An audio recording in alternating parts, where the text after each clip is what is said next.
नमस्कार, अरुणाचल समाचार में आपका स्वागत है। मैं हूं शोभा। आइए बुलेटिन में सबसे पहले देखते हैं मुख्य समाचार। उच्चतम न्यायालय ने केंद्र और राज्य सरकारों को सभी प्रवासी मजदूरों को 15 दिन के अंदर उनके गृह राज्य भेजने का दिया निर्देश। अदालत ने मजदूरों के पुनर्वास के लिए उनके कौशल का विवरण तैयार करने के बाद रोजगार उपलब्ध कराने की योजनाएं बनाने का भी दिया निर्देश।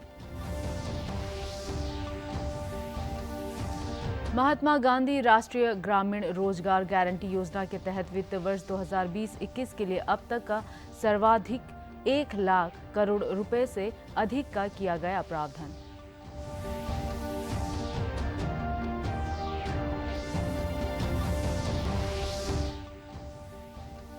राज्य के सूचना एवं जनसंपर्क विभाग के सचिव हिमांशु गुप्ता ने कहा, कोरोना महामारी से उत्पन्न चुनौती से निपटने के लिए विभाग द्वारा प्रदेश के लोगों के बीच सही सूचनाएं उपलब्ध कराने के लिए किया जा रहा है स्थानीय भाषाओं में सूचनाओं का प्रसार।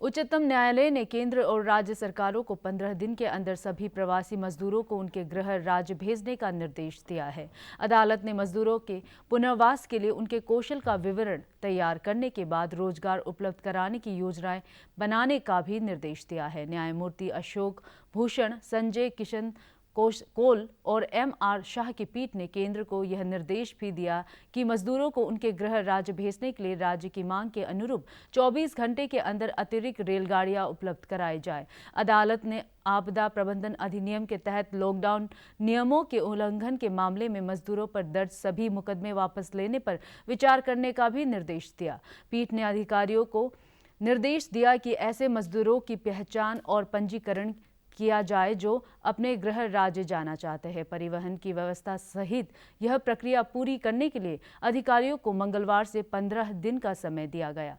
न्यायालय अब जुलाई में इस मामले की सुनवाई करेगा। अदालत ने कहा है कि मजदूरों के कल्याण और रोजगार की योजनाओं का पर्याप्त प्रचार प्रसार किया जाना चाहिए। कोरोना वायरस और लॉकडाउन के मद्देनजर मजदूरों की दुर्दशा का स्वतः संज्ञान लेते हुए अदालत ने 5 जून को आदेश सुरक्षित रखा था।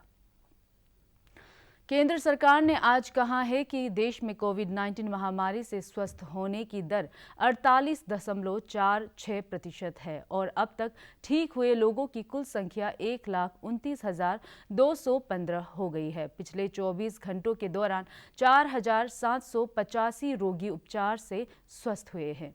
केंद्रीय स्वास्थ्य और परिवार कल्याण मंत्रालय ने कहा है कि पिछले 24 घंटे के दौरान कोरोना वायरस के 9,987 नए मामले भी सामने आए हैं और एक ही दिन में संक्रमित हुए लोगों की यह सबसे अधिक संख्या है। इस तरह अब तक भारत में इस महामारी से संक्रमित लोगों की कुल संख्या 2,66,598 हो गई है। पिछले 24 घंटों के दौरान 266 रोगियों की मौत कोविड-19 से हुई है, जिससे देश भर में इस महामारी से मारे गए लोगों की संख्या 7,466 हो गई है। इधर अरुणाचल प्रदेश में कोविड के सक्रिय मामलों की कुल संख्या 55 है और अब तक 2 लोग स्वस्थ हो चुके हैं। राज्य में कल तक कोविड जांच के लिए एकत्र किए गए 12,012 लोगों के सैंपल में से 10,376 सैंपल की जांच रिपोर्ट नेगेटिव आई है और करीब 1,600 सैंपल की जांच रिपोर्ट का इंतजार है। असम के धेमाजी जिले में आज कोरोना संक्रमण के 29 मामले सामने आए हैं, जबकि तिनसुकिया जिले के 17, जोरहाट के 4, बारपेटा के 3, चिराग, कार्बी आंगलोंग और नौगांव के 2-2, बक्सा, गोलाघाट और माजुली के 1-1 सैंपल की जांच रिपोर्ट कोविड पॉजिटिव आई है। इसके साथ ही असम में कोरोना संक्रमण के कुल मामलों की संख्या 2,868 हो गई है, जिसमें से सक्रिय मामलों की संख्या 2,076 और 784 व्यक्ति स्वस्थ हो चुके हैं। अब तक कोविड-19 से असम में 5 लोगों की मौत हुई है। केंद्रीय गृह मंत्री अमित शाह ने कल वीडियो कॉन्फ्रेंसिंग के माध्यम से ओडिशा जनसंवाद रैली को संबोधित करते हुए स्थानीय उत्पादों के उपयोग को बढ़ावा देने पर जोर दिया। श्री शाह ने कहा कि आत्मनिर्भर भारत के तहत ग्रामीण अर्थव्यवस्था को मजबूत बनाने के लिए उत्पादन को बढ़ाने और उसकी खपत को प्रोत्साहित करने पर बल दिया जा रहा है।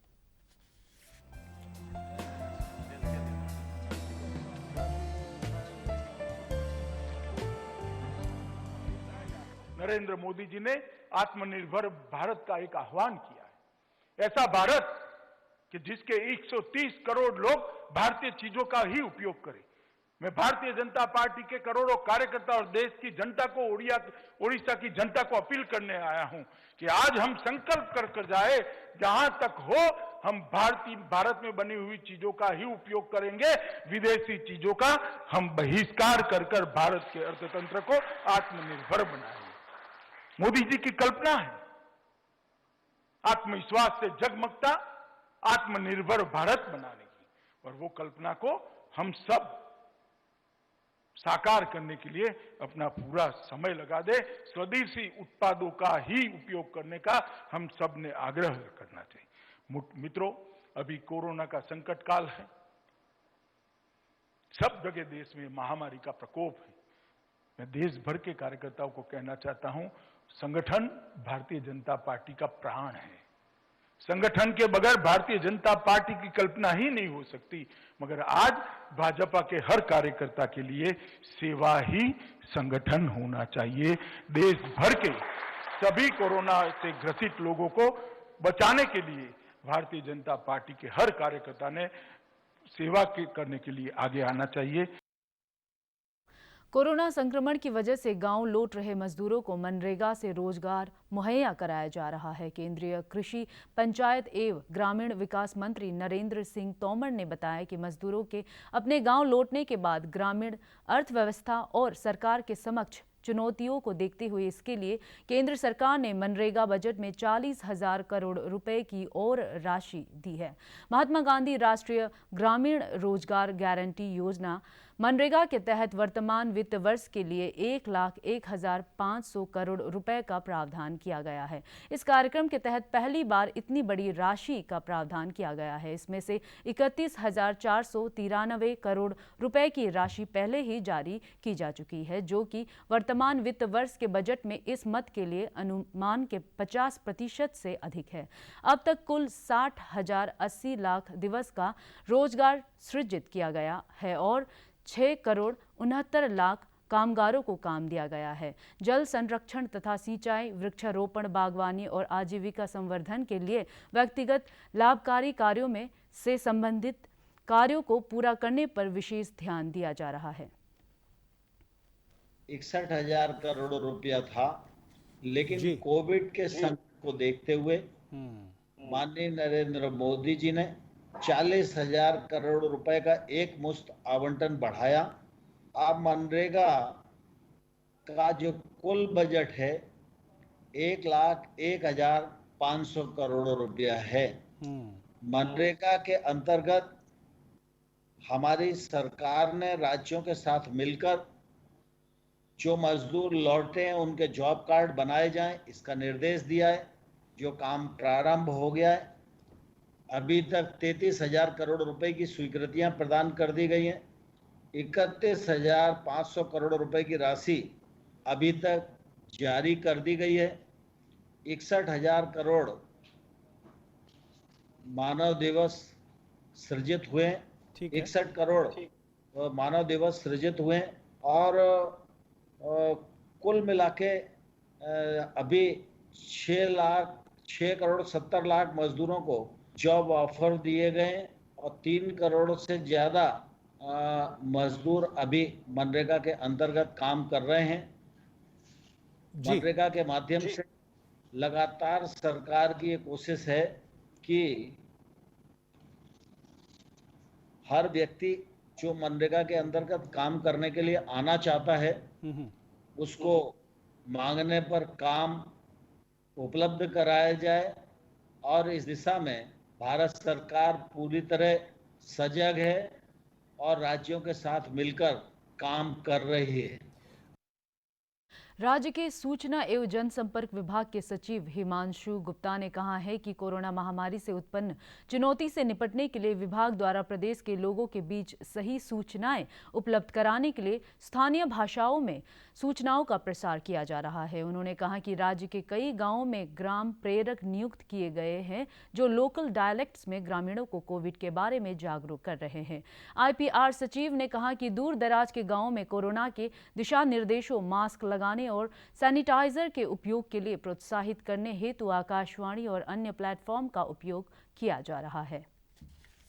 वो भी हमारे मेजरली एसिम्प्टोमेटिक पेशेंट्स हैं, तो इसलिए वो रिकवरी की ओर जा रहे हैं, तो उनका आप साथ दें और इस महामारी से लड़ने के लिए हम सब एकजुट होकर काम करें। ये जब एपिडेमिक के बारे में हमारी कंट्री में इंफॉर्मेशन आया 23 मार्च से हमारे यहाँ पे लॉकडाउन हुआ, तो ये एक बहुत ही इम्पोर्टेंट चीज़ बन के आई कि लोगों तक इन्फॉर्मेशन, सही इन्फॉर्मेशन पहुँचाई जाए ताकि र्यूमर मॉन्गरिंग ना हो और लोगों को एक सही तरीके से सभी कोरोना वायरस से रिलेटेड जानकारी पहुंची जा सके।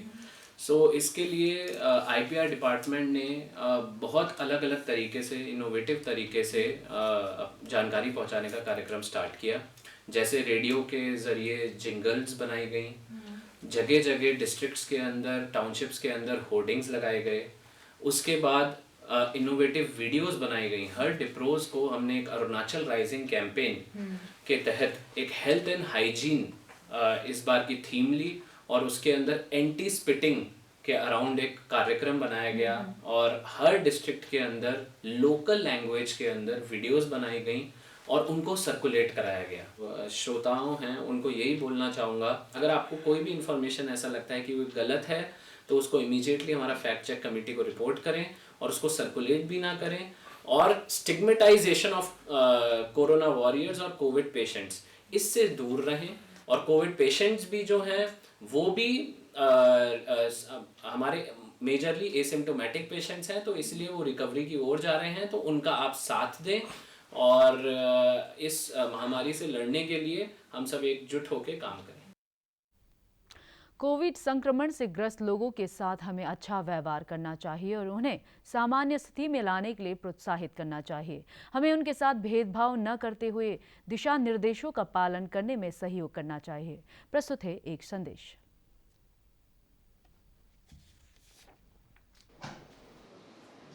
जैसा कि आप जानते हैं, कोरोना वायरस एक बीमारी ही नहीं बल्कि आज एक सोशल डिस्क्रिमिनेशन बन गया है, जो कि गलत बात है। आप ऐसा ना करें। भले ही यह बीमारी खतरनाक है, शायद लाइलाज भी, बट फिर भी बीमार लोग ठीक हो सकते हैं। हाँ, अगर कोई संक्रमित हो तो उसे आपकी ज़रूरत है, उसका ख्याल रखें। अगर खुद पे भी शक हो तो टेस्ट कराइए और क्वारंटीन हो जाइए।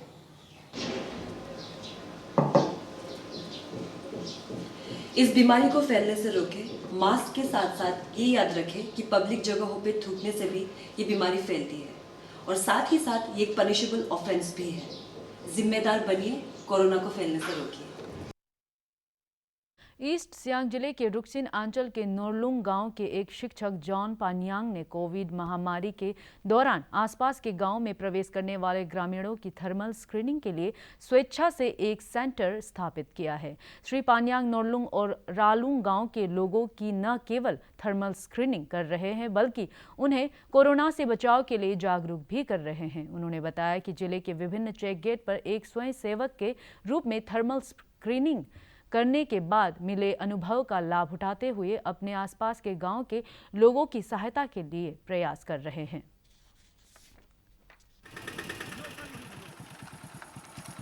देखिए, आज 3 दिन हो रहा है ये स्थापना किया हमने, ये स्क्रीनिंग सेंटर। तो ये काम मैं वॉलंटरीली कर रहा हूँ अपना गांव के बचाव के लिए, क्योंकि मेरा यहाँ इधर 2 गांव है, मोरलुंग और रालुंग। दी जनजाति में एबी के यूथ विंग, उन्होंने मुझे 2 महीने पहले ये कोरोना से बचाव के लिए रुक्सिन चेक गेट में काम लगाया। तो काफ़ी 2 महीना से मैं काम कर रहा हूँ।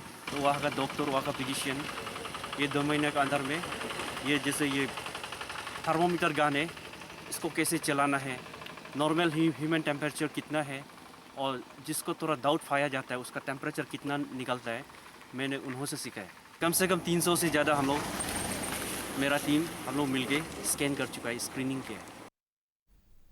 कोरोना वायरस महामारी के मद्देनजर सैनिटाइजर और मास्क की बढ़ती मांग को देखते हुए पटना रेलवे स्टेशन पर एक ऐसा वेंडिंग मशीन लगाया गया है जिसमें ज़रूरत के अनुसार मास्क या सैनिटाइजर की कीमत डालने पर ऑटोमेटिक उत्पाद ग्राहक को उपलब्ध हो जाता है। आधिकारिक सूत्रों के अनुसार वेंडिंग मशीन के लोअर ट्रे में उचित मूल्य की करेंसी डालने पर मशीन से मास्क और सैनिटाइजर ग्राहक के लिए निकल जाता है। सुरक्षित यात्रा और स्वास्थ्य मंत्रालय के दिशा निर्देशों के अनुरूप रेलवे स्टेशन पर आसानी से कोविड-19 से बचाव के लिए आवश्यक वस्तुओं की उपलब्धता सुनिश्चित करने की दिशा में रेलवे के इस अनोखे कदम को सराहा जा रहा है।